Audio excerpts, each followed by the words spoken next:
meus alunos e companheiros nessa jornada pelo conhecimento do direito e das formas de fazer justiça trabalhista. Nós estávamos vendo na aula anterior as características da relação de emprego. Eu expliquei que são várias, algumas mais sutis, outras mais detalhistas, outras, algumas mais importantes, outras menos relevantes, e cada autor escolhe aqueles que ele acha mais significativos. Com isto, nós vimos meia dúzia de características que eu chamo de características diagnósticas, que são aquelas que, além de construírem a relação de emprego, aqui, além de características, elas são elementos estruturais da relação de emprego, mas elas servem também para a identificação absoluta dessas relações de emprego. Com isso, eu quero dizer que elas constituem não só a estrutura interna da relação de emprego, mas também a sua aparência. Daí o diagnóstico que eu falo, que eu coloco no nome delas. É diagnóstico porque é a maneira que a gente tem de identificá-la, de garantir que uma dada relação é relação de emprego. Porque nós já explicamos que nós falamos muito relação de trabalho, direito do trabalho, mas que trabalho em si tem várias relações a respeito dele. A relação de trabalho autônomo, a relação de trabalho eclesiástico, religioso, a relação de trabalho familiar, a relação de trabalho do servidor público, que então, como é servidor, seria melhor falar relação de serviço ou de prestação de serviço. E, além disso, temos as relações familiares outras, além de paternidade, de maternidade e de filiação. E por aí vai. São muitas as relações em que uma pessoa presta um determinado serviço para o outro. A relação de trabalho que a gente trata, e que por isso eu prefiro dar o nome de emprego, é aquela em que o tomador do serviço, que a gente chama de empregador, esse tomador do serviço emprega, quer dizer, aplica em seu interesse, em suas atividades, a força de trabalho, a energia vital produtiva do outro membro da relação, contraposto a ele, que é o empregado. Então, desculpe, eu falei empregado antes, mas aquele que toma para realizar o seu interesse o trabalho alheio, que emprega esse trabalho alheio na realização de seus interesses e, portanto, de seus objetivos, ele é o empregador, é o tomador de serviço. O outro, aquele que detém essa força de trabalho, que detém esta capacidade, essa energia vital produtiva, ele não a usa para si. Ou, pelo menos, nessa situação, e nessa condição, e nessa circunstância temporal, ele não a está usando para si, mas sim cedendo-a para o outro. Vejam que, então, ele não está cedendo o seu trabalho, como o autônomo faz, como o membro da família faz para o seu dependente, seja o pai para o filho ou, dependendo, já com o pai com idade mais avançada, do filho para que o empregado, o produtor, seja do que vai entregar, seja da força que o anima e que o disponibiliza para o trabalho, este é o empregado que, então, tem dentro de si uma força que ele vai colocar à disposição do outro. E essa força é nitidamente produtiva. O outro vai usá-la, o empregador vai usá-la para produzir algo para si. E, com isto, obter a sua utilidade, de acordo com os esquemas que nós já vimos dessa troca de interesse, vai obter a utilidade daquela energia que o empregado lhe cede e, com isto, satisfazer os seus planos, as suas necessidades, as suas intenções empresariais através da realização dos interesses desse bloco de atividades, de aplicações que pertencem a ele como empresa. Pois bem, então, este empregado ceder essa força carece de uma explicação mais detalhada. Eu acabei de dar uma agora, mas nós precisamos de alguns dados mais detalhados que venham caracterizar isso na sociedade. Eu identifico as coisas. Identificar quer dizer, eu descubro a identidade delas, a configuração delas no mundo, através da caracterização. Através das características ou dos caracteres. Eu prefiro falar característica porque, para mim, característica é um substantivo coletivo. Quer dizer, ele agrupa, sob o seu significado, diversos caracteres, diversas formas de aparecer, de se mostrar alguém ou alguma coisa. Então, quando eu quero identificar uma relação de emprego, por exemplo, no caso, chega uma pessoa para mim e fala, eu trabalho para o fulano e quero reclamar o salário do mês de aviso prévio, que ele não me pagou, quero reclamar as horas extras, as férias, os repousos remunerados e tal, que ele não me pagou. Ah, mas cadê a sua carteira de trabalho? Não, eu não tenho, ele não me registrou. Isso vai dar direito até mais uma multa, mais uma indenização, outras vantagens, além daquelas que o empregado pediu e que são exclusivamente salariais. Mas então, como é que eu tenho que fazer? Primeiro, eu tenho que descobrir se essa relação que o empregador, por não ter assinado um contrato de trabalho, por não ter assinado a carteira de trabalho, a carteira profissional daquele cidadão, ele não confessou que estava mantendo uma relação de emprego. Então, eu, como advogado deste cidadão que veio me procurar, é que vou ter que descobrir isso. E como é que eu descubro?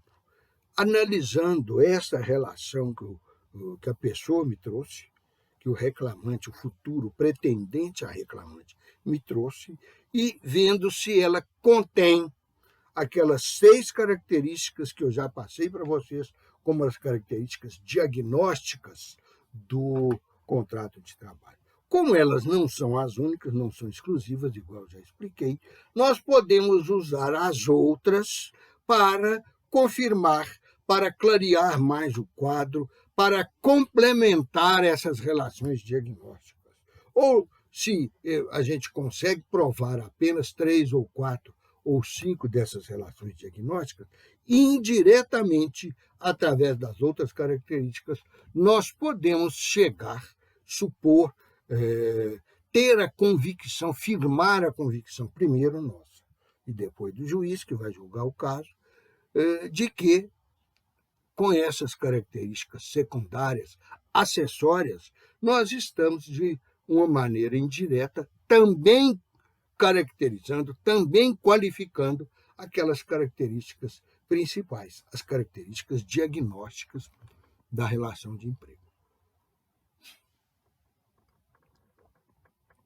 Aí, vamos ver, então, hoje, começar por autores que tratam disso. Como você sabe, os livros que eu mais recomendei aqui são os dos ex-professores da escola, principalmente o do Maurício Godinho Delgado e o da Alice Monteiro de Barros. O primeiro foi ministro do Supremo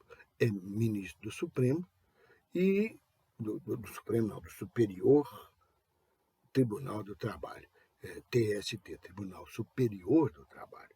E a segunda foi desembargadora do TRT Mineiro, Tribunal Regional do Trabalho da Terceira Região, porque na Justiça do Trabalho, Minas é a terceira região.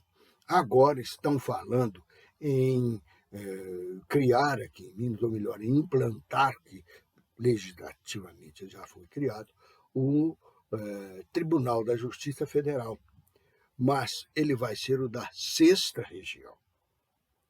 Agora, na nossa Justiça do Trabalho, o Tribunal da Justiça do Trabalho de Minas Gerais é o da terceira região. Pois bem, a professora Alice Monteiro de Barros foi desembargadora deste Tribunal da Terceira Região. E o Maurício Godinho Delgado foi ministro do TST, Tribunal Superior do Trabalho. Eu estou falando foi porque me parece que ele já se aposentou. A professora Alice faleceu logo depois que se aposentou nesses casos que eu falei. Então, vamos ver, a partir de agora, a visão que cada um dos dois tem a respeito dessas características ou desses caracteres da relação de emprego. Mais um detalhe, eu já expliquei para vocês, gastei um pouco de tempo para explicar, porque considero isso muito importante, que ele nos abre a porta para a caracterização de todo o direito do trabalho. Eu mostrei para vocês que existem características do contrato do trabalho que são impostas à relação de emprego, porque ele é que a cria, ele é que a estrutura, e que no meio dessas que existem nele, que nasceram nele e que ele leva para a relação, ele também inclui aquelas que vêm do direito do trabalho como um todo, da legislação trabalhista. Então ele faz um buquê com essas três flores diferentes, as características que são dele, as características dentre as dele que ele vai passar para a relação e as características que ele busca lá na legislação trabalhista também para passar para a relação. E aí eu falei uma coisa nova que eu ainda não tinha falado antes. Quanto às características do contrato de trabalho, eu falei que tem as que ele assume e que são dele, se esgotam nele, e as que ele assume, que ele recebe, junto com o que recebe, às vezes até cria, junto com o que recebe do direito do trabalho, para aplicar na relação, para configurar, para caracterizar a relação de emprego. Mas, então, por que tem esses dois tipos que eu falei quanto ao contrato de trabalho? As que ele cria para impor na relação e as que são exclusivamente dele.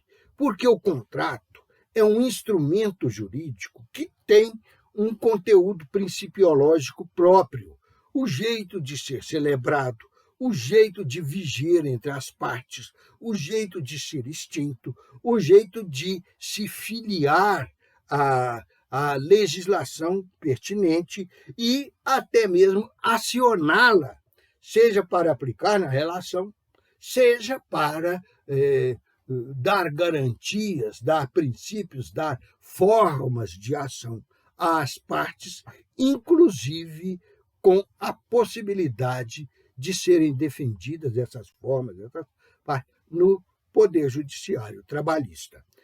A Constituição já fala que eu não posso, que não se pode, é geral, é absoluta, é aplicada a todos os brasileiros, e nenhuma parte pode recusar a isso.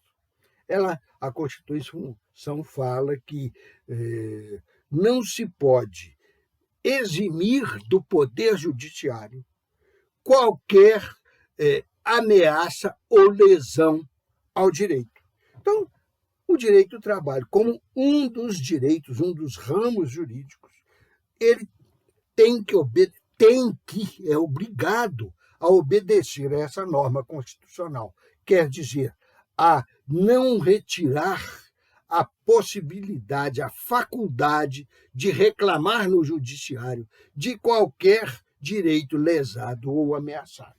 Eu entendo até que botaram essa ameaça nesse dispositivo constitucional, que está lá no artigo 5º da Constituição, e botaram essa ameaça aí para garantir que, além de reclamar os meus direitos, eu posso reclamar também cautelares, liminares, aspectos provisórios que valem si et in quantum, quer dizer, se é possível e necessário para o processo principal e enquanto existir esse processo principal. Pode ser requerida e concedida a medida liminar, a medida cautelar, antes do processo principal, enquanto se forma esse processo principal. Mas não há como requerê-la ao depois do processo já ter se encerrado. Porque aí eu já tenho a solução definitiva, eu já tenho definido qual o direito que faltou ou que não faltou para ser cumprido. Então, se a justiça tem que tomar alguma providência executória ou não. Se não tem, se não existe nenhum direito a ser defendido e realizado porque foi escamoteado durante o prazo da relação, aí não é possível medida provisória, não é possível medida cautelar, não é possível medida liminar. Mas estas medidas servem para assegurar o bem jurídico discutido enquanto o processo que vai definir os direitos relativos a ele corre na justiça. Ou fora dela, por exemplo, não me deixaram entrar para fazer uma prova de um concurso no qual eu estava inscrito. Me acharam feio, me acharam sujo, me acharam suspeito de qualquer coisa e não me deixaram entrar. Eu, então, vou discutir na justiça, inclusive a hora. Não, eu não estava atrasado, eu tinha todas as condições de entrar e não havia nenhuma limitação à minha presença ali dentro. Então, eu tenho que pedir uma liminar para segurar aquela situação, para não ficar inútil no final eu ganhar e já não ter mais como me valer dessa vitória para fazer o concurso, para tomar posse do emprego ou do serviço público que estava sendo oferecido naquele momento, que estava sendo disputado naquele concurso. É claro que aqui eu peguei a hipótese mais extreme de urgência para ser resolvida, porque vai realizar o concurso agora. Eu não tenho como deixar para entrar com esse processo mais tarde, o juiz definir no dia seguinte, tem que correr e ele me dar esse despacho nesse momento, porque eu preciso entrar naquela sala e fazer aquela prova do concurso. Eu já participei, já acompanhei um caso em que estava sendo realizada uma assembleia de um sindicato. Uma ala de membros desse sindicato opondo-se à realização daquela assembleia, porque eles tinham outros pensamentos, outros interesses, outras ideias a respeito das deliberações daqueles problemas que estavam em pauta. Eles entraram na véspera na justiça e conseguiram uma liminar. O sindicato, no dia seguinte, brigou, deliberou na Assembleia adiá-la, retardá-la, e com base numa outra liminar em sentido contrário que ele ganhou. Pois este grupo dissonante, dissidente, ainda entrou com uma novo, aí foi um mandado de segurança, pedindo outra liminar, que no mandado de segurança é mais fácil obter, para que se suspendesse a Assembleia novamente. O juiz deu uma liminar interessante. Ele falou: suspende o item tal da pauta, que é o que aquela turma está discutindo, e pode realizar o resto da sessão com os outros objetivos, inclusive de prestação de contas, de coisas essenciais para a condução do sindicato. Começou-se a fazer isso e o sindicato lá brigando para poder fazer a reunião integral igual tinha sido convocada. Até que, depois de passar esse dia todo, e olhem que a Assembleia seria de manhã, às 9 horas, exatamente porque esse sindicato tinha filiados, representantes de dirigentes no Brasil inteiro. Então, eles queriam fazer de manhã para liberar a turma à tarde, porque quem quisesse ir embora ia.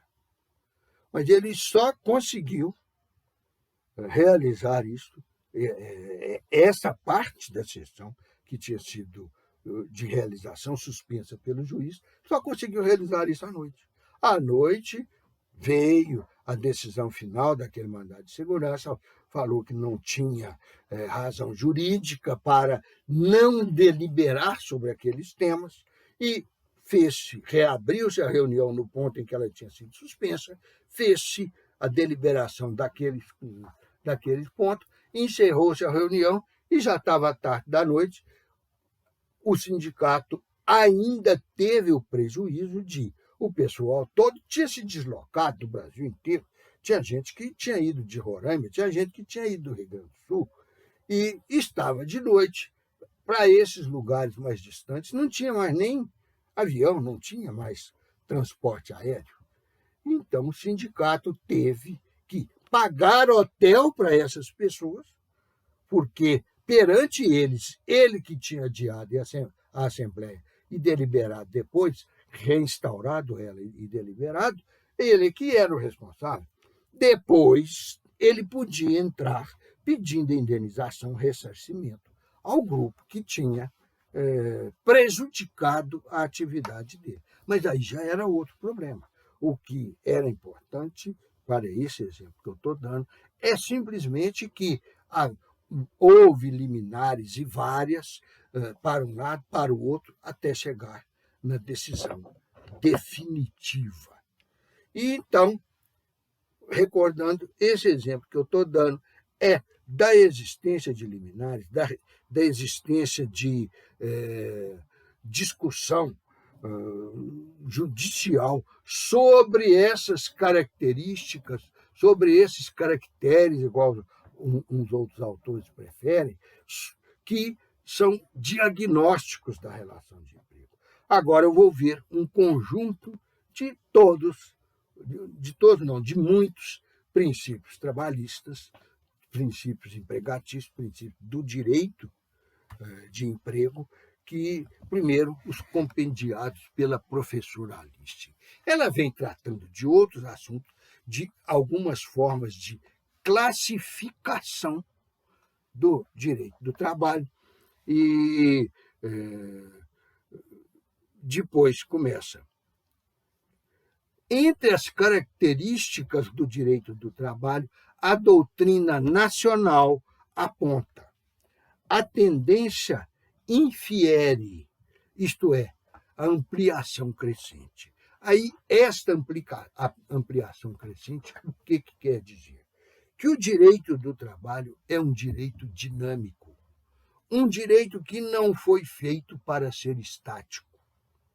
Nós citamos certos princípios jurídicos, principalmente do direito civil, que é o mais conservador entre todos, que são romanos, que existem há 2.100, 2.050 anos atrás, que se consolidaram, se solidificaram até no Império Romano, enquanto existiu o chamado Império Romano do Ocidente, quer dizer, o sediado em Roma, que desapareceu, que perdeu o seu poder e a sua característica de império em 453 depois de Cristo. Quer dizer, nos a partir dali, nos 1.500, mil e tantos anos anteriores, esses princípios foram se solidificando, principalmente para o direito civil, mas para o direito privado, inclusive o direito público em geral. Existem alguns desses que o direito do trabalho tomou para si, mas nós estamos vendo que não é esses que nós tomamos emprestado nos outros ramos do direito. Apesar de serem os mais opostos que existem, nós temos princípios do direito civil que são assimilados pelo direito penal e vice-versa. Os que o direito do trabalho assimilou do direito civil, do direito penal, do direito constitucional, do direito administrativo e assim por diante, eu não estou olhando agora. Vocês quiserem uma visão mais aprofundada disso, vocês vão ter que pegar livros mais aprofundados, livros especialistas, livros sobre os princípios do direito do trabalho, os princípios jurídicos gerais que se aplicam no princípio do trabalho, coisas assim. Porque, além disso, além desses que vêm de fora, nós temos aquelas categorias dentro do próprio direito do trabalho, os princípios, as características diagnósticas, as características auxiliares ou subsidiárias e as características meramente complementares. Aqui nós estamos vendo, então, agora a da tendência infiere. O que é infiere? Não é para enfiar nada. É por fazer. Quer dizer, por se caracterizar. Então, o direito do trabalho, de acordo com essa característica, ele tem uma tendência para estar sempre se concretizando, sempre se redesenhando, principalmente para ampliar. Seria uma característica ampliativa. E como é que se dá essa característica ampliativa? Vamos para uma historinha. Quando o direito do trabalho foi criado para o Brasil, ele só se aplicava aos empregados particulares, quer dizer, privados, e urbanos. Por isso, naquela época, esse direito teve nome de direito industrial, de direito dos trabalhadores no comércio e na indústria, coisas assim. Mas ele foi se ampliando. Aqui nós temos ampliações subjetivas, quer dizer, quanto aos sujeitos. Ele se estendeu para os empregados domésticos, ele se estendeu para os empregados rurais, que a gente fala mais trabalhadores rurais, mas trabalhadores rurais existem outras categorias que não são de empregado rural. Então, doméstico, empregado doméstico, empregado rural, empregado marítimo, ou naval, empregado de outras atividades que não a indústria e o comércio, como o magistério, como os seguranças de lojas. É claro que ele não engloba, e enquanto ele for da sua natureza atual privatística, ele não irá englobar os policiais, os soldados do Exército, os militares em geral, os juízes, os promotores, o Ministério Público em geral. Por quê? Porque eles são servidores públicos. Da mesma maneira que nunca me englobaram, enquanto eu fui até me aposentar, procurador da Fazenda Nacional, porque eu era também servidor público. Mas então, aqui nós temos a possibilidade de ampliação do infiere subjetivo quanto às pessoas que gravitam no direito do trabalho. Mas temos também a possibilidade de ampliação objetiva, quer dizer, quanto ao objeto dele, quanto ao instituto da proteção, da garantia que ele visa disciplinar e aplicar. Então, neste caso de aspectos subjetivos, por exemplo, ele veio a disciplinar um fundo, um investimento feito para garantir o rompimento do contrato ao empregado, para garantir ao empregado eventual rompimento do contrato. Fundo de garantia de tempo de serviço. Antes nós tínhamos a indenização. Transformou-se em fundo. Por quê? Porque o fundo já é regimentado, depositado em banco. Primeiro eram os bancos em geral, atualmente é só na Caixa Econômica Federal, e fica lá para suprir aqueles momentos em que a legislação trabalhista, ou melhor, a legislação do fundo de garantia, permite a retirada do que está depositado. Mas aí vem uma coisa, está garantindo aqui é o tempo de serviço como uma continuidade. Eu já falei da característica de continuidade do direito do trabalho. Aqui nós estamos nos referindo ao fundo de garantia, que garante exatamente esta continuidade. Fundo de garantia do tempo de serviço. Garantir é diferente de indenizar. Eles chamam a verba, quando pagam o empregado, o acréscimo que é dado na hora de pagar o empregado, de indenização. Mas ela não é indenização, porque a indenização foi abandonada e substituída pelo fundo.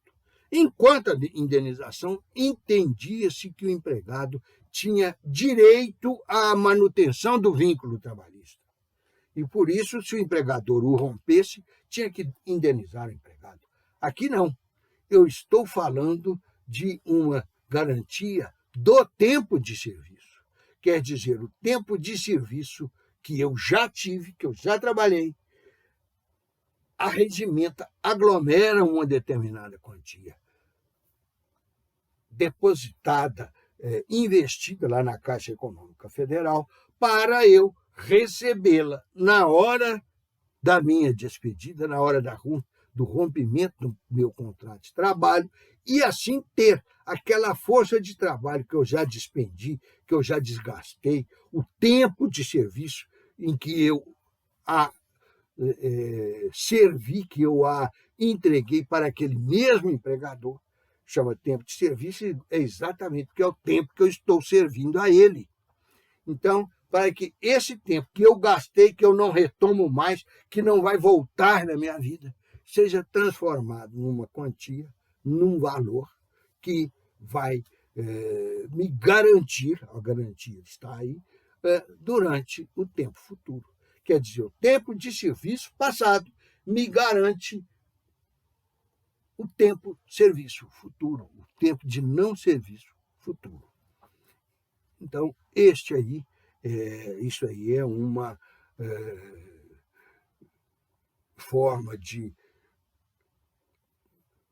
recuperar do empregado, recuperar o desgaste de força física, de força de trabalho e, principalmente, de tempo de trabalho durante o contrato com aquele ex-empregador que está rompendo o vínculo com ele. Então, isto aí é uma ampliação objetiva que não existia antes e existe agora. Outro caso é a progressividade, a proporcionalidade ao tempo do aviso prévio. A Constituição de 88 previu, mas eles gastaram 12 mais 15, 17. 17 anos. Não, 12 mais 15, 27. 27 anos enrolando o coitado do trabalhador sem elaborar a lei que ia garantir este direito que ele já tinha por efeito constitucional. Também está lá no artigo 5º da Constituição, o artigo 5º que a gente fala. A gente trata os artigos de lei de primeiro a nono. Quer dizer, números cardinais, ordinais, porque o número cardinal é aquele que eu não ordeno, que eu falo puramente abstrato. No caso de leis, é do 10 em diante. E esses são os cardinais. Os ordinais, são aqueles que eu ordeno a série deles, que eu organizo, que eu organizo em série. Vai do primeiro ao nono. Daí para frente, eu uso a nomenclatura cardinal. Mas então, esses princípios, eu estou falando aqui agora de um outro caso, que é o do aviso prévio. O aviso prévio era de 30 dias se a relação de emprego era como o conceito fundamental de relação de emprego prega que deve ser continuada no tempo, se projeta para o futuro sem projetar a respectiva extinção. Isso aí nós vamos ver depois como contrato por prazo determinado, que é a regra geral do direito do trabalho. Existem outras de contratos com pré-determinação dos prazos, que nós vamos estudar uma a uma, e que têm aumentado muito com o passar do tempo, porque o desgaste do direito do trabalho está sendo cada vez mais acelerado para cumprir a ideologia neoliberal que prega a liberdade de todo mundo, mas é claro que essa liberdade que ela prega nas relações de emprego só é exercida pelo empregador, porque ele é que tem o patrimônio, ele é que tem as máquinas, ele é que é o detentor e o dominador da empresa. Então, ele dispõe de poder que aplica no contingenciamento da atuação do empregado. Então, é só a ele que é aplicado esse poder, que é aplicado esse essa pseudo-liberdade que dá nome, mas não dá recheio, não dá o conteúdo do liberalismo. Porque ele chama liberalismo, mas não garante a liberdade dos indivíduos, garante a liberdade dos poderosos, principalmente os poderosos, por detenção do capital, do dinheiro e do domínio sobre os bens em geral, desde a terra até o pneu para as bicicletas. Então, já vista essa expansibilidade do infiere, seja para a subjetividade das partes, dos disciplinados, dos legislados pelo direito do trabalho, seja para a ampliação das situações fáticas. Situação abrange um conjunto de fatos. É algo que é visualizado como um conjunto, quer dizer, como partes interdependentes. E essas partes são os fatos da relação de emprego. Pois bem,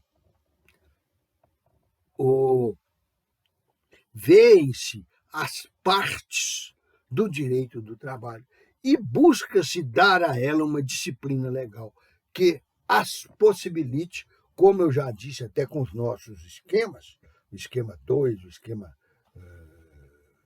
4,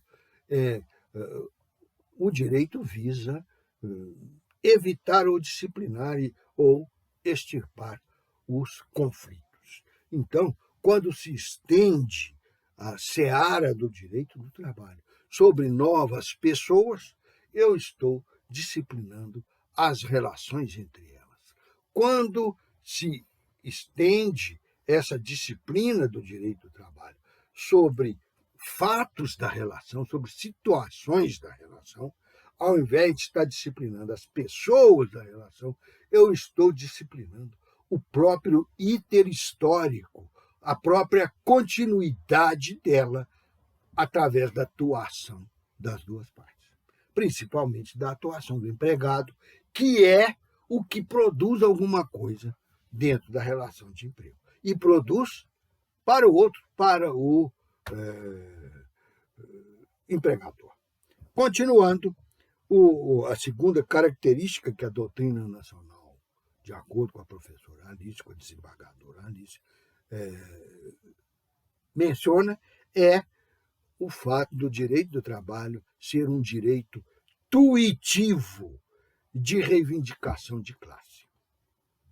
Ele é tuitivo, vem essa palavra da mesma raiz de tutor, de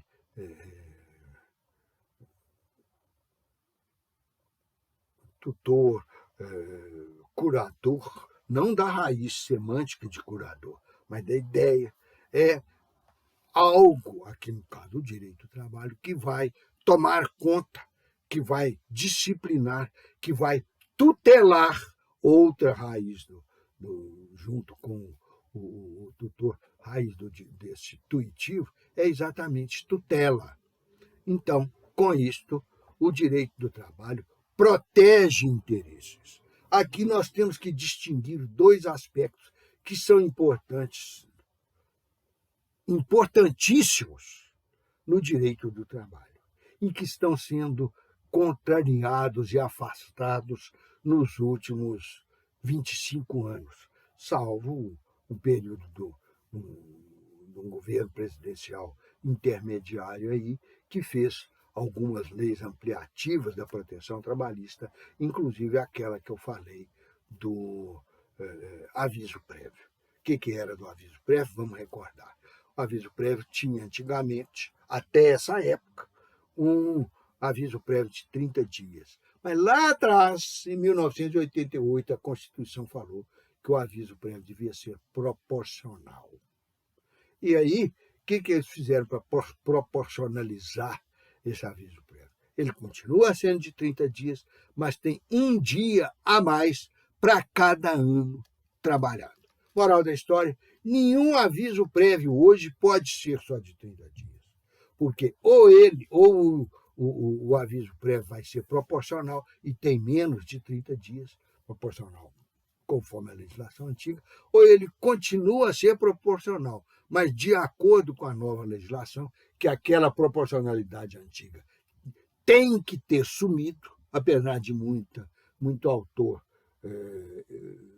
a favor do empregador continua dizendo que existe aviso prévio proporcional para menos, mas a Constituição fala que o aviso prévio será proporcional ao tempo trabalhado e no mínimo de 30 dias. Então, não pode haver mais aviso prévio com menos de 30 dias. E daí para cima, a proporção que ele estabelece, uma proporçãozinha até meio ridícula, é de mais um dia para cada ano trabalhado. Então, o cara que trabalhou 10 anos recebe de aviso prévio o salário dele e mais 10%. Mais 10 dias, mais o valor de 10 dias. Então, isto aí é uma proteção que se estendeu para o empregado. Por isso é que ele é tuitivo, ou tutelar, ou protetivo. Eu prefiro a palavra protetivo, que é mais claro para qualquer um de nós. Em segundo lugar, porque é mais eficiente do ponto de vista do entendimento do direito. E, em terceiro lugar, porque essa antiguidade dessa palavra como definição de um instituto jurídico é povoada por diversos autores que a usaram, inclusive em situações diferentes. Por exemplo, aquele autor que eu já falei para vocês, que eu gosto muito dele, acho ele muito exato. Ele fala que direito é o interesse juridicamente protegido. Então, todo direito é um interesse juridicamente protegido. Seja direito penal, seja que aí vai proteger o interesse da sociedade, além, controversamente, aos direitos do acusado, do suspeito, do processado. O direito constitucional, que começa lá, a Declaração de Direitos Humanos, a Declaração dos Direitos Sociais, que são esses que a gente está estudando, e assim por diante, né? Direitos do menor, direitos do consumidor, etc, etc, etc. Isso tudo é direito que é protegido em outros ramos do direito, porque conforme o autor que eu falei agora, o direito é o interesse juridicamente protegido. Esse direito juridicamente protegido é porque ele tem uma norma respaldando, é porque ele tem um preceito impositivo, dando a ele um caráter de exigibilidade. Então, isso existe em todo o ramo do direito, como eu estou falando. E por que, então, que eles chamam o direito do trabalho de direito tuitivo, de direito protetivo, e acham que existe uma excepcionalidade na proteção dos direitos trabalhistas?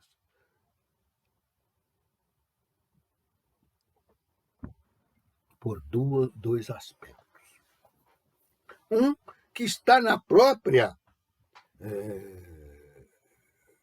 parêmia lá do Jhering, do Rudolf von Jhering, que é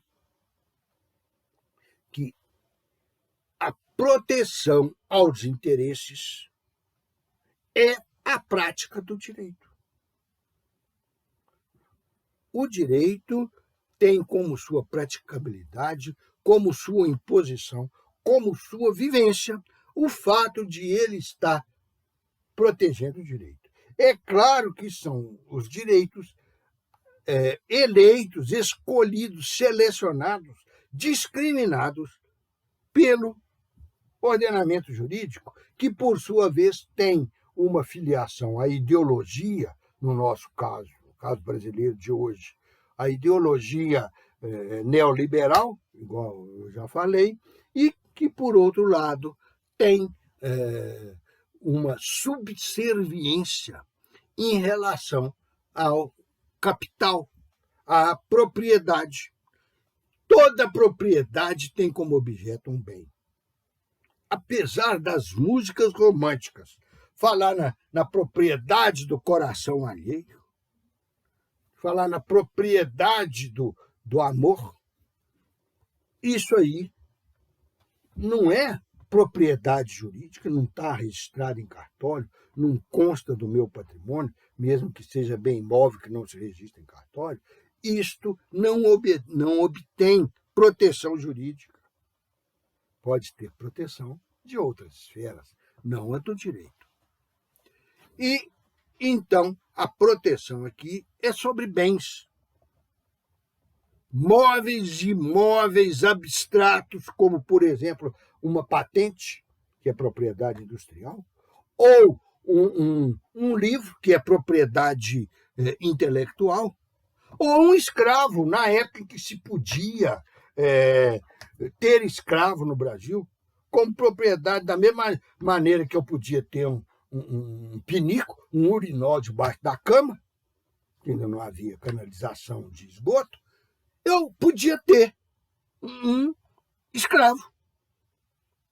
Então, ele era minha propriedade, ele era meu domínio, e domínio é uma palavra muito apropriada porque serve como propriedade, vem do domino, lá em latim, que era o dono, que era o senhor da coisa, e serve também como assambarcamento, como tomada daquilo, como tomada de todas as alternativas e as possibilidades de se fazer com aquela coisa. No caso, na época da escravidão, o escravo era considerado coisa. Então, ele obedecia a todas essas regras. Consequentemente, a proteção era para o proprietário, a proteção era para o empresário, a proteção era para o senhor de escravos. Não para a coisa, que era a propriedade dele, que se chamava escravo. Hoje é diferente. Nós precisamos ter também uma proteção, quer dizer, interesses juridicamente protegidos, como diz o IERG, para todo cidadão, inclusive para os empregados. Mas nós ainda temos uma série de empregadores, e não é só aqueles que, de vez em quando, são pegos em flagrante com aquela situação de redução do empregado à situação análoga à do escravo. Isso é um crime. Aqui na escola tem um laboratório de defesa dessas pessoas que, a cada ano, ele descobre 2, 3, 5 situações em que industriais, fazendeiros, até comerciantes, às vezes, detêm pessoas, reduzindo-as a situações análogas à do escravo. Nós vamos ter a hora para estudar isso. Por enquanto, basta saber que existe com grande incidência nesse nosso país, que ainda tem a mentalidade escravocrata. Há alguns anos atrás, encontraram isso até numa das empresas, não vou dar o nome, né? Mais chiques, mais careiras, mais ricas, mais respeitadas e admiradas no Brasil. Quer saber? Eu vou dar o nome, sim. Existiu o processo, foi público, existiu o inquérito, foi público, ela levou a penalidade dela, depois eu não sei o que fez, se pagou, se enrolou, porque aqui no Brasil também tem um expediente social usado, que é muito interessante, porque só devia ser aplicado a embalador de fiação elétrica ou de telecomunicação ou eletrônica, mas é o enrolador. Aqui existe, não é só enrolador de fio, não. Existe gente que enrola até decisão do processo. Tem processo que normalmente acabaria em 1 ano, em 10 meses, os trabalhistas principalmente, e que eles seguram 10 anos da justiça porque sabem que vão perder e que vão ter que pagar o dano que causaram ao outro. Igual esse caso da situação análoga do escravo. E essa Zara, então, tinha um corpo de escravo trabalhando num porão mofado, úmido e fétido de uma casa velha lá no bairro do Braço, se não me engano, em São Paulo, onde brasileiros e migrantes colombianos ficavam lá presos. De lá eles comiam uns marmitex horrorosos, deficientes em matéria de nutrição e viviam na sujeira, dormindo em colchão no chão, menos aqueles que o colchão não dava para todo mundo, aqueles que ficavam sem, que dormiam direto em cima daquele cimento úmido. Então, era uma situação pavorosa, nojenta, situação pior de que dentro dos pavilhões dos campos de concentração nazista ou do hospital sanatório de loucos de Barbacena, antes de ele ser reformado. Eu não sei como é que está agora, nem se existe. Não faz parte da minha vivência, então eu só sei do exemplo antigo. Pois bem, Estes é que são carentes da proteção. No entanto, você pega o artigo 482 da CLT, protege aos empregadores, porque alinha as circunstâncias, os fatos que configuram justas causas do empregado para o empregador mandá-los embora sem pagar as verbas rescisórias e eles, empregados, se ferrarem no mercado de trabalho. Porque, além de tudo, os empregadores, por profissão, os médicos dos hospitais, os donos das siderúrgicas, das aciarias, os donos de confecções de roupa, igual essa, não vou repetir, já falei uma vez, não vou correr o risco de novo. Daquela confecção que eu falei para vocês, que mantinha os trabalhadores escravos lá dentro, esses todos têm ali no 482 a proteção para ferrarem os empregados. Como tem também na CLT o direito de cobrar indenização dos empregados que, às vezes, ocasionaram prejuízo pela tarefa mandada, ordenada pelo empregador. Uma tarefa sem a devida instrução, sem olhar a formação técnica do empregado para fazê-la, ou mesmo dando instruções erradas para uma tarefa complexa, o empregado erra e, como ele é que ocasionou o prejuízo, ele vai ter obrigação de indenizar. Tem as regras para indenizar lá na CLT, mas isso é proteção ao empregador. Até no Código Penal tem proteção ao empregador. Eu já falei para vocês, os crimes contra a organização do trabalho não são o crime daquela empresa, que eu já até disse, que organiza o trabalho através da arregimentação de trabalho escravo. Não é o crime ou o ilícito civil daquele que bota um andaime de 7, 10 andares de altura e manda o trabalhador ir lá em cima pregar ou trocar azulejos sem lhe dar o devido cinto protetivo e colocar um trem que eu não sei o nome, não, mas é uma espécie de uma bandeja no andaime para servir de piso para os empregados que estão na altura. Não é isso que é o crime disciplinado lá pela Organização do Trabalho.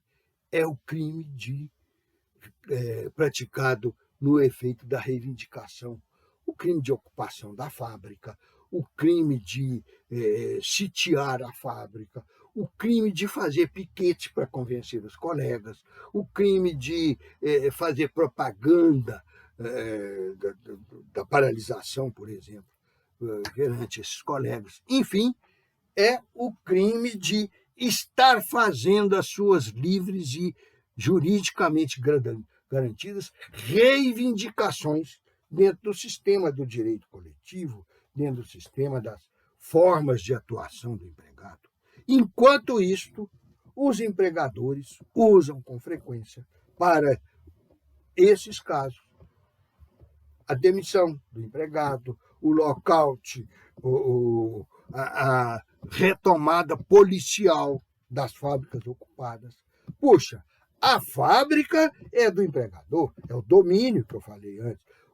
As máquinas são do empregador, ele tem domínio sobre elas, mas quem trabalha diuturnamente naquela fábrica, em algumas 24 horas por dia, em 3, 4 ou 5 turnos de revezamento, é o empregado.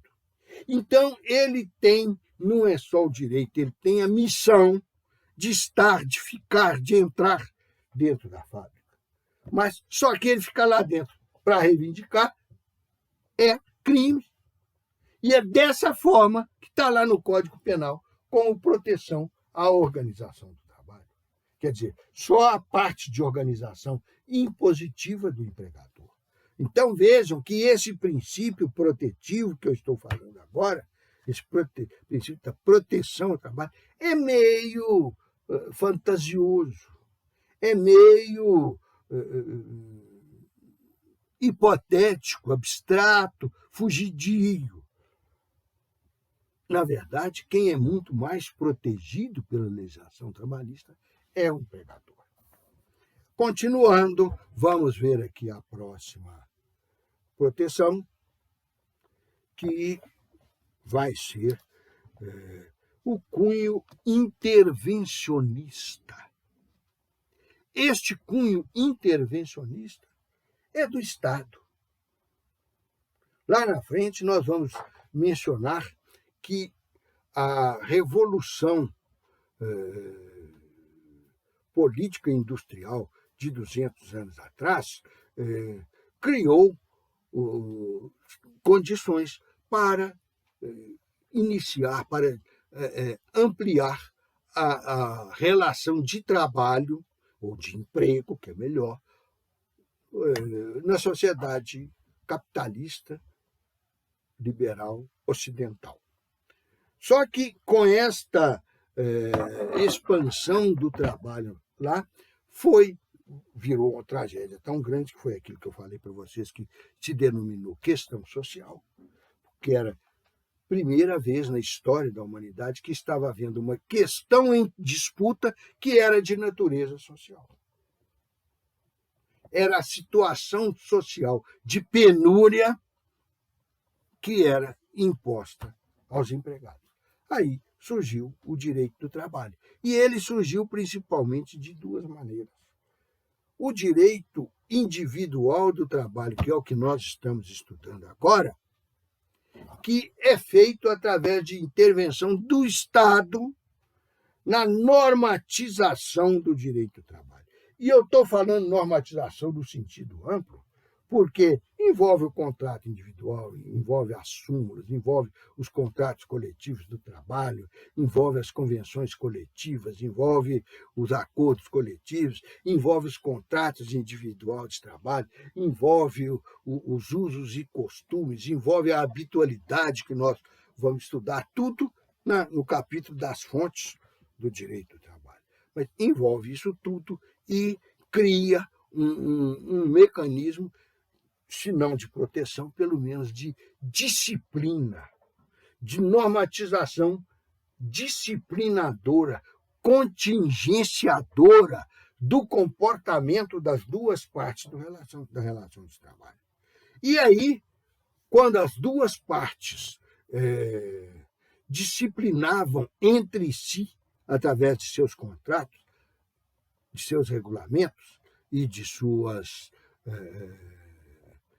habitualidades, de seus usos e costumes, a relação entre eles, surgiu uma exploração, uma dominação muito maior contra os empregados.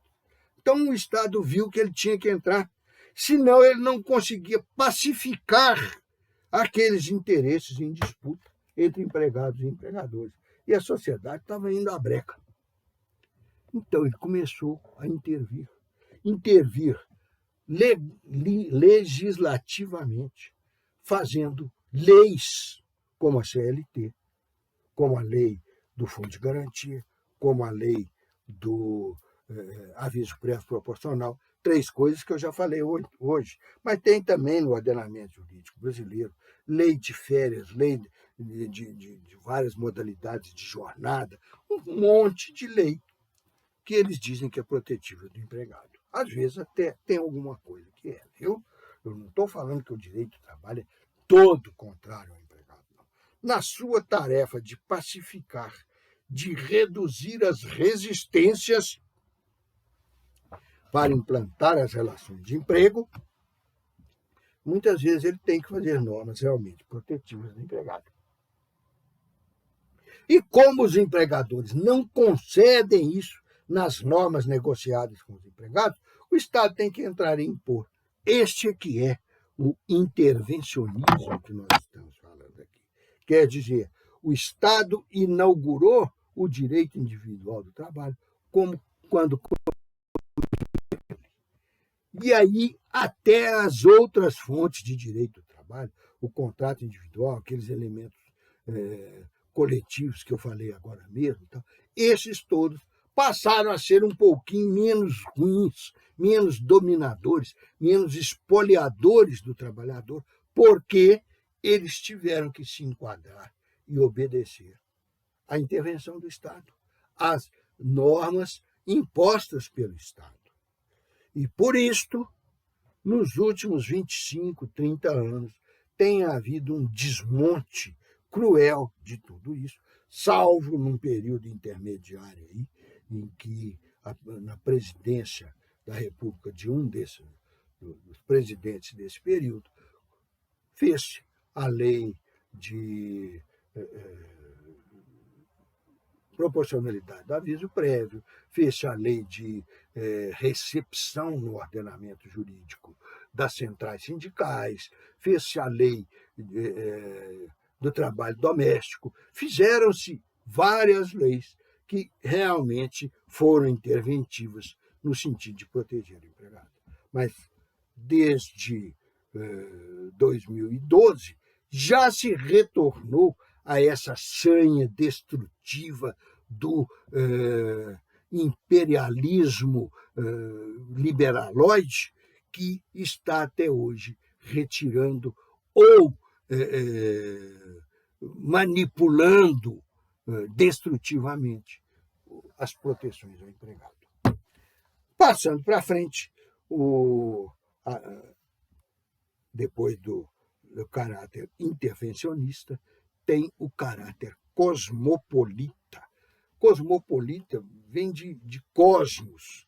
Muita gente usa isso para se referir à cidade, mas não é bem. Cidade, lá nesses ramos do direito, latim, do direito não, desculpa, da língua, né? Latim e grego, e a cidade é a urbs, ou a polis.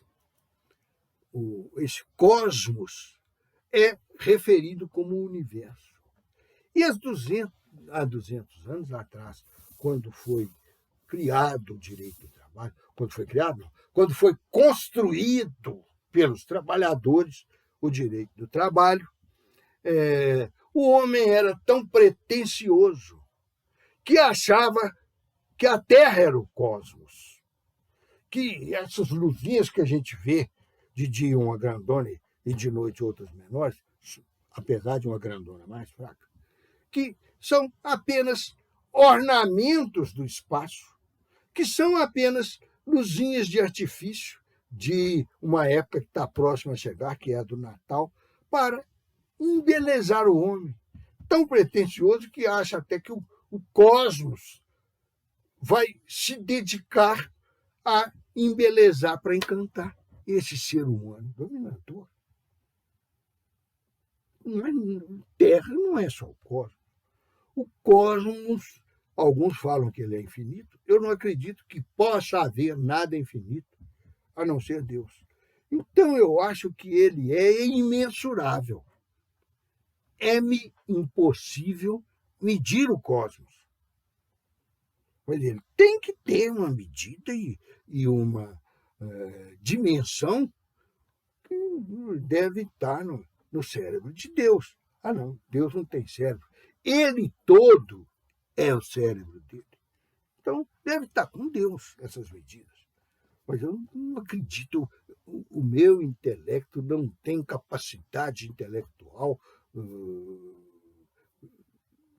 de pensamento para imaginar, para prefigurar algo infinito. Então, para mim, ele tem que ter um fim. Mas esse fim está muitíssimo longe, em matéria de anos-luz, de ser divisado pelo ser humano. Quanto mais o ser humano estende a sua observação, mais ele vê cosmos para frente. Mas o ser humano de 200 anos atrás, o cosmos é a Terra. O resto é artifício. É fogo de artifício, é luzinha de Natal, é beleza para nós olharmos. Então, o caráter cosmopolita quer dizer duas coisas. um caráter urbano, urbs, da cidade.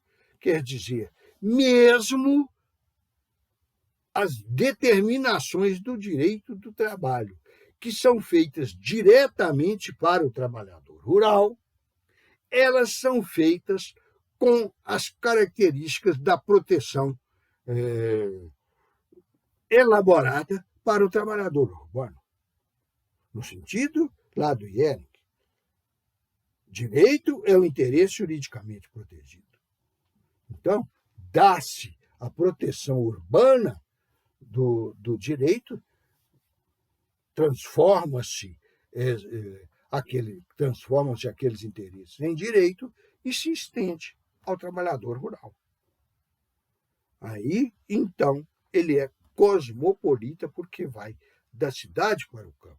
Inclusive, historicamente, ele nasceu foi na cidade. Mas existe outro aspecto disso, o de cosmopolita como pertencente a todo o cosmos. Naquela visão tacanha que eu falei, tacanha, mas grandiloquente, não tem uma palavra que definiria melhor isso aí. Vaidoso, não. Superpotente do ser humano.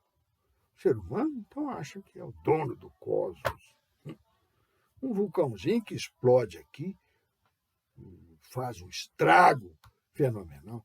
Imagine, então, se uma daquelas línguas de fogo que sai do Sol, aquelas labaredas imensas, esticasse mais um pouquinho e chegasse aqui na Terra. A Terra ia virar piruá de milho frito em pipoca.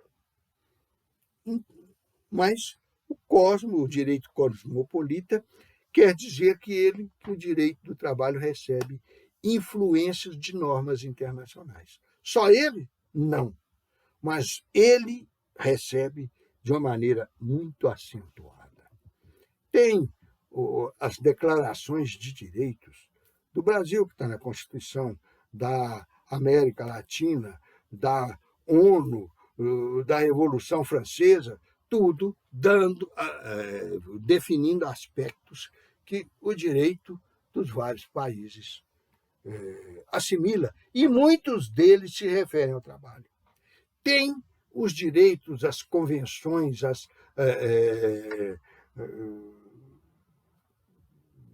resoluções, os regulamentos feitos pela Organização Mundial do Trabalho, o nome real é OIT, Organização Internacional do Trabalho, mas ela não é só entre nações, ela é mundial. Tem, quanto à atividade, tem as determinações feitas pela Organização Mundial da Saúde quanto à proteção das condições do condicionamento físico dos empregados. Tem as feitas pela ONU quanto à participação deles na organização política da sua sociedade. Não são todas normas internacionais que influenciam o direito do trabalho, que se impõem ao direito do trabalho. Daí, então, é que viria a tal da característica cosmopolita. Continuando, ele detém uma parte muito grande e alguns acham, ninguém nunca fez a estatística, mas alguns consideram que seja até maior do que a parte individual. Eu não confio muito nisso, não, mas que grande parte dos institutos jurídicos trabalhistas são de ordem coletiva e social. Eles falam socializante, mas isso não tem, eu evito, porque isso não tem nada com o regime socialista, que é político e econômico. Não tem nada a ver com o trabalhista. Pelo contrário, eu entendo que o direito do trabalho, feito como está, ele é uma instituição capitalista e liberal. Ele existe para conformar a dominação do empregado pela sociedade, pelo Estado e pelo empregador. É igual, esse nome é usado em outro ramo do direito do trabalho, no direito coletivo do trabalho, mas isso aqui tudo eu estou falando é da parte do direito coletivo do trabalho. A característica que eu estou falando é a da existência de trabalho, de características coletivas para o direito do trabalho, seja negociais, o acordo e a convenção coletiva, seja judiciário, a sentença normativa, a ação de cumprimento e outras normas afins.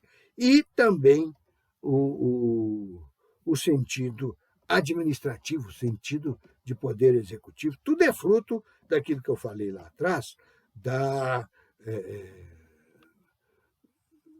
intervenção do Estado no contrato de trabalho. Essas últimas coisas que se ligam ao judiciário, ao legislativo, ao executivo, são intervencionistas. Mas elas, além de intervencionistas, elas estabelecem uma ordem coletiva e social. É o que eu falei. Aqui está escrito pela Alice, socializante.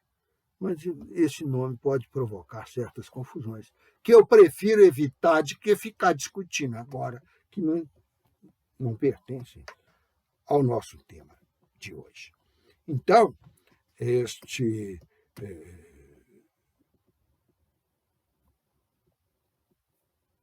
aspecto do intervencionismo se completa com essa ordem coletiva e social a que o direito do trabalho deve obedecer.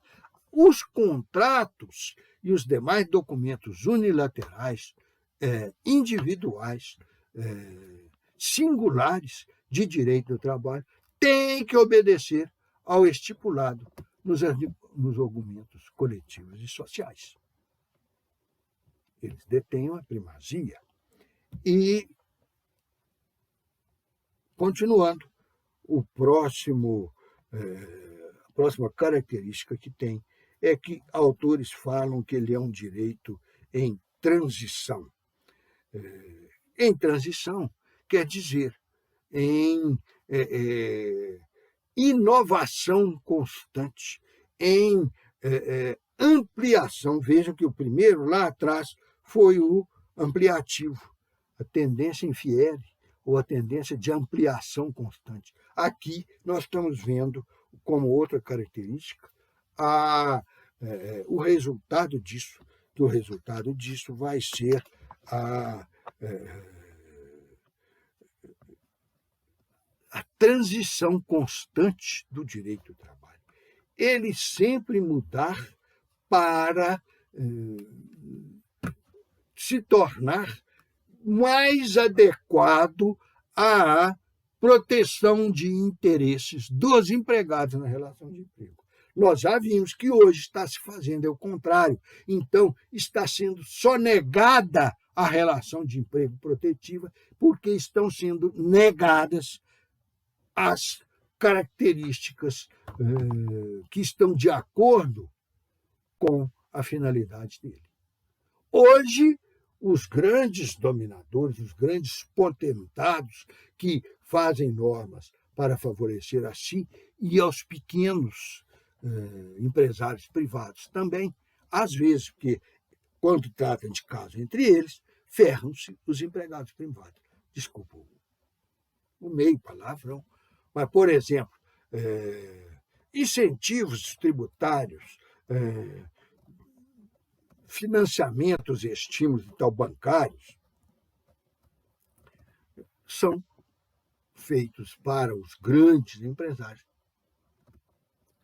em detrimento, em prejuízo dos pequenos, que mesmo quando recebem o financiamento é com juros muito mais altos do que aquele grande.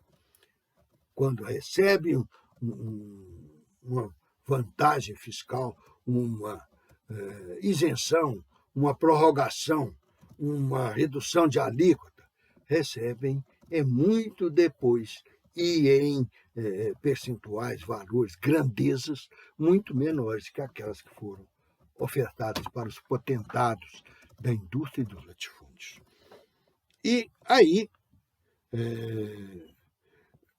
essa transição, já explicada, ela tem a ver com os que a Alice, a professora Alice, fala que são catalogados pela doutrina estrangeira. Entre eles, ela fala que o direito do trabalho é limitativo da autonomia da vontade individual. Isso é óbvio, isso é o que eu tenho explicado até agora. O intervencionismo do Estado limita isso, as regras morais limitam isso, os direitos humanos e sociais e econômicos limitam esta autonomia individual. O contrato de trabalho, então, o contrato de emprego, como eu gosto de falar, ele não é uma varinha mágica que eu bato lá no meio dos dois, do empregado e do empregador, e já se aprontou um bolo de normas que aparenta servir ao empregado, quando, na verdade, beneficia o empregador. Não. Aqui, além disso tudo, nós temos que ele limita a vontade das partes no contrato de trabalho. Então, este contrato é contido, ele não tem aquela absoluta autonomia da vontade que eles dizem que existe no direito civil, que é mentira. Porque o próprio Código Civil começa essa parte da vontade, falando que o contrato tem que ter partes legítimas e capazes, tem que ter objeto lícito ou não vedado em lei, tem que ter, são 5 características que, aliás, perpassam para o direito do trabalho também. Mas esta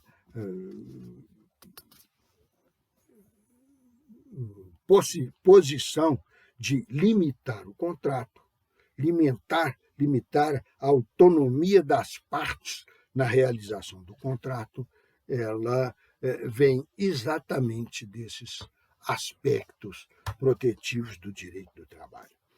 E aí outra que ela diz é a tutela do trabalhador e do economicamente fraco, e isto é aquilo que nós já vimos antes do direito tuitivo, do direito tutelar, que dizem que o direito do trabalho é. E,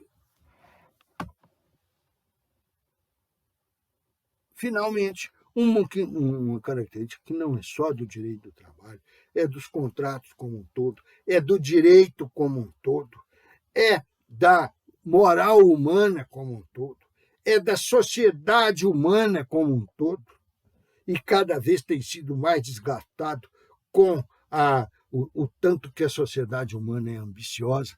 É ambicioso aquele conceito que eu falei lá atrás, que eu não botei esse nome, botei egoísta, da visão cosmopolita do homem, como se fosse ele o centro do universo e o universo se resumisse à Terra.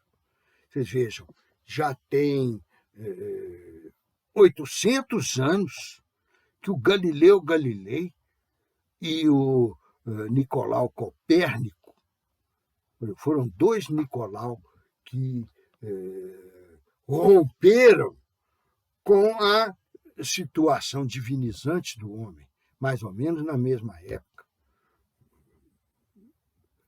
O Nicolau Copérnico, astrônomo, que descobriu que nós estamos num planetinha michuruco, perdido num desvão de uma galáxia que se estica igual rabo de cobra por todo o universo, então nós nem estamos na posição principal dela, o Copérnico. E o outro foi o Nicolau Maquiavelli, que descobriu que politicamente o homem não tem uma definição divina para construir a sociedade.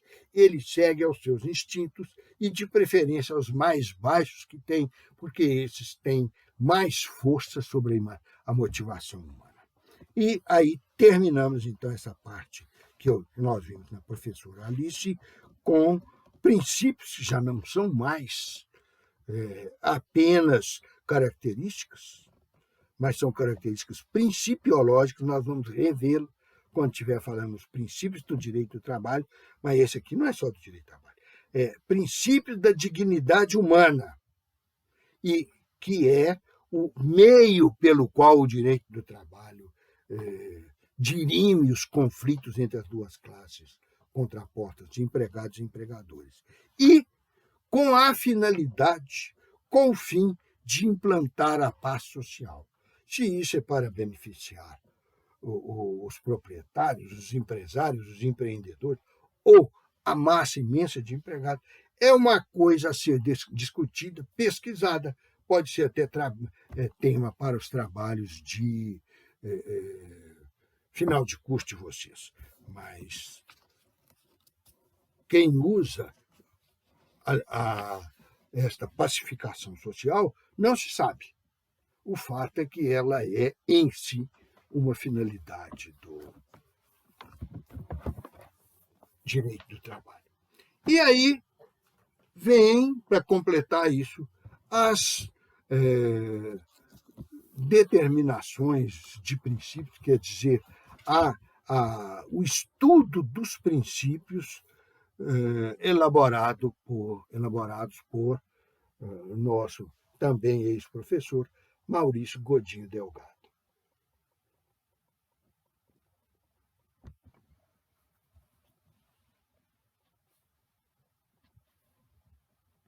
Vou ler o parágrafo dele, porque explicar, nós já explicamos aqueles que eu falei na outra aula e esses que a Alice nos brindou com eles agora.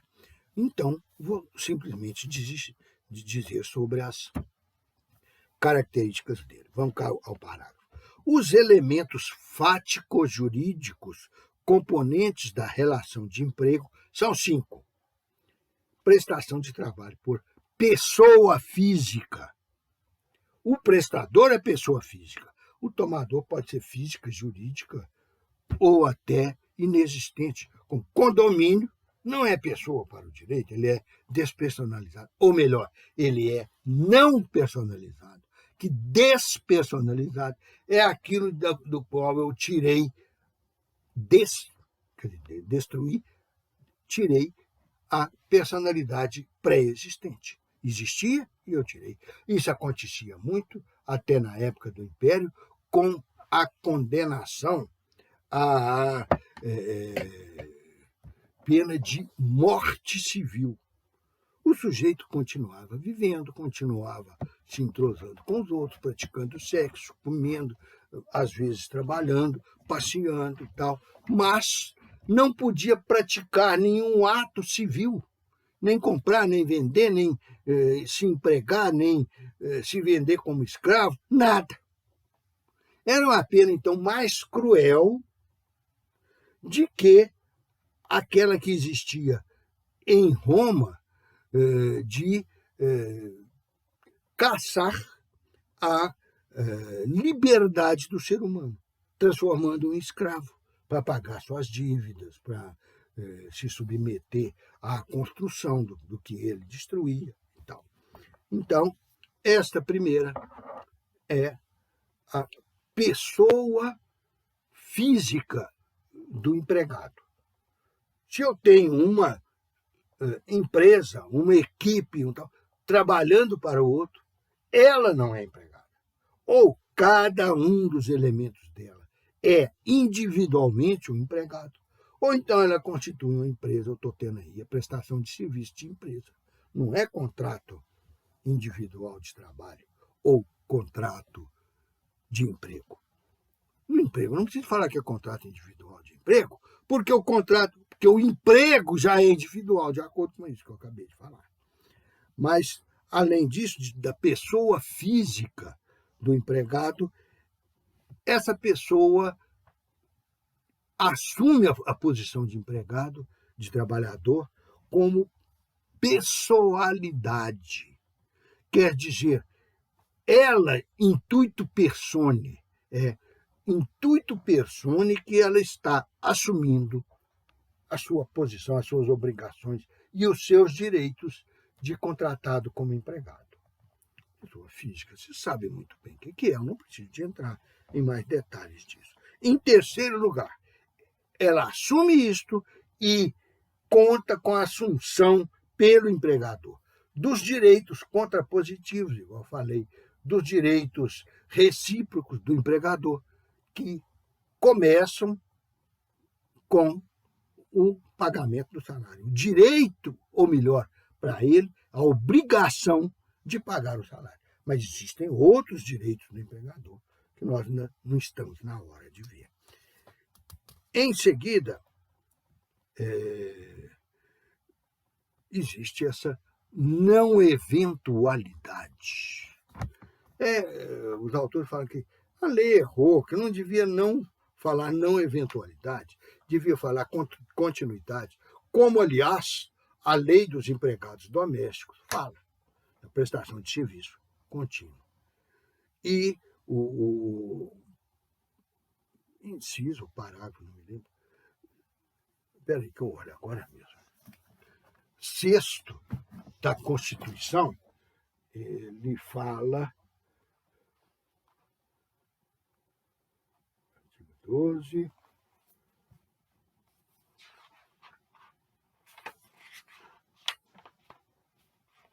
artigo 5º, artigo 6º, artigo 7º.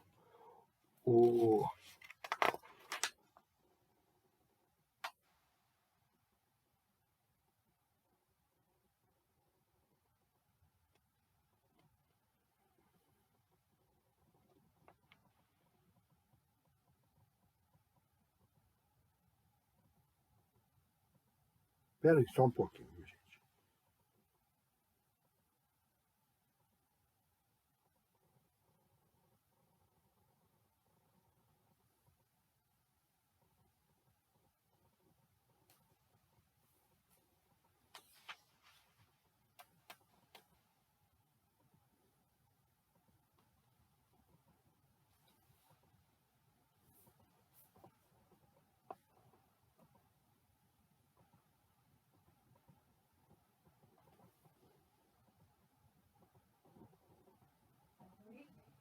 Não. Aqui, ó. O inciso da Constituição, do artigo 7º da Constituição. Não é da CLT só, não, é da Constituição. Fala que a jornada de trabalho pode variar de acordo com se o trabalho da empresa for contínuo e mediante revezamento. Quer dizer, contínuo é o trabalho da empresa, revezamento é o trabalho do empregado. E aí, sim, admite expressamente o revezamento, como no outro inciso desse mesmo artigo 7º, fala que a jornada de trabalho é de 8 horas, no outro lugar fala que a jornada noturna é menor do que a jornada em quantidade de horas e de minutos, menor do que a jornada diurna. Quer dizer que, em muitos lugares, está demonstrado que nenhum trabalhador trabalha continuamente sem nenhuma interrupção. E, além disso, também esse artigo da Constituição e a CLT quase toda determinam as interrupções, como férias, como repouso semanal remunerado, como não trabalho em dias de feriado ou santificados, assim por diante. Então, não existe trabalho contínuo. Todo trabalho vai sendo interrompido e recomeçado. Contínua é a relação de emprego. Ela é que dura através do tempo e não deixa de existir nem quando o empregado está numa dessas situações que eu acabei de falar, que obrigam a interrupção do trabalho. Férias, feriados, dias santificados reconhecidos pelo Poder Civil,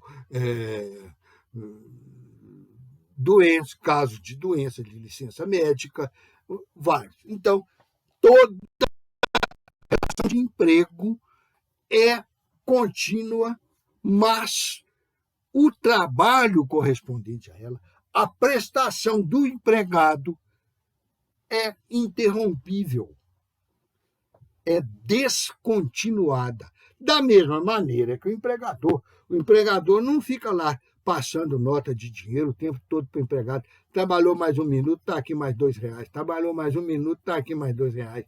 Tá? Não. Há sempre interrupção. Ele paga, ele é obrigado a pagar, no mínimo, uma vez por mês, e pode contratar intervalos diferentes para a remuneração, de semana, de quinzena, assim por diante. E aí, então, a não eventualidade não quer dizer ininterrupção.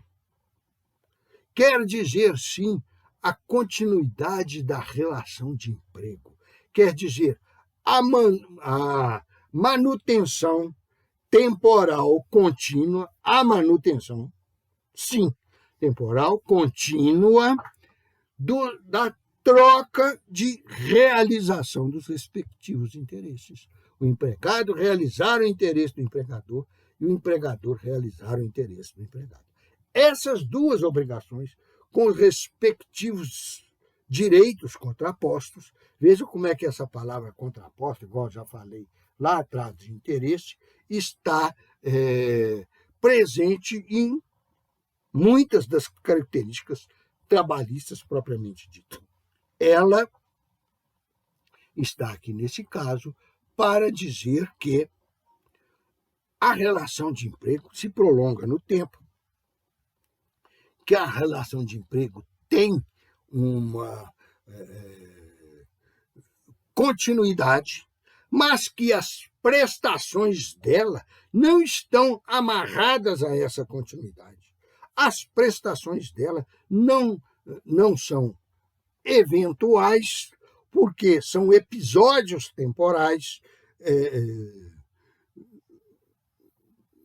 resultantes dessa continuidade da relação de emprego. Mas eles não é só um episódio de trabalho contínuo por 3 dias, 10 anos, 35 anos, que é o tempo de duração das relações de emprego todas que a mesma pessoa teve para ela se aposentar, e assim por diante. Então, nós vimos aqui essas denominações das características da relação de emprego pelos professores Alice Monteiro de Barros e Maurício Godin Delgado. Tem um outro que também foi professor aqui da escola, que tem um livro genial sobre isso. Há pouco tempo, a viúva dele, que é a nossa vice-diretora, professora Mônica, fez uma edição especial, uma reimpressão especial de um livro dele, e nós todos ganhamos gentilmente dela, ela gentilmente nos doou exemplares desse livro, e ele tem um outro também sobre relação pública e relação privada, direito público e direito privado, que é genial também. Ele em si era genial. Era o professor Paulo Emílio Vilhena, ou de Vilhena. Mas então, ele tem um livro sobre relação de emprego. E é uma beleza, muito mais. Mas é um livro específico, especializado. Ele aprofunda muito mais esse tema e não tem os outros temas que nós devemos incluir no nosso curso. Então, não dá para você estudar um semestre, que, na verdade, o semestre letivo tem só 4 meses, né? O livro dele, você vai ficar faltando o resto do direito, do trabalho todo. Aliás, um semestre já é pouco para estudar um livro igual o do Godin, que é isso aqui.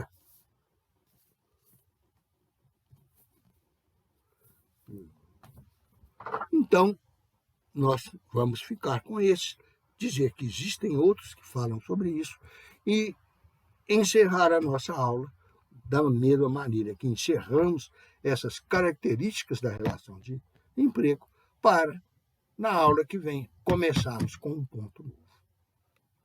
Até lá, tudo de bom para vocês e espero que tenham aproveitado bem esse fim de semana prolongado com o dia da proclamação da República. Um dos golpes que existe na história política no Brasil, porque a proclamação da República foi um golpe que o Marechal Deodoro, insuflado pela tropa, deu em Pedro II, que era o nosso imperador na época. Até a próxima aula. Tchau, tchau.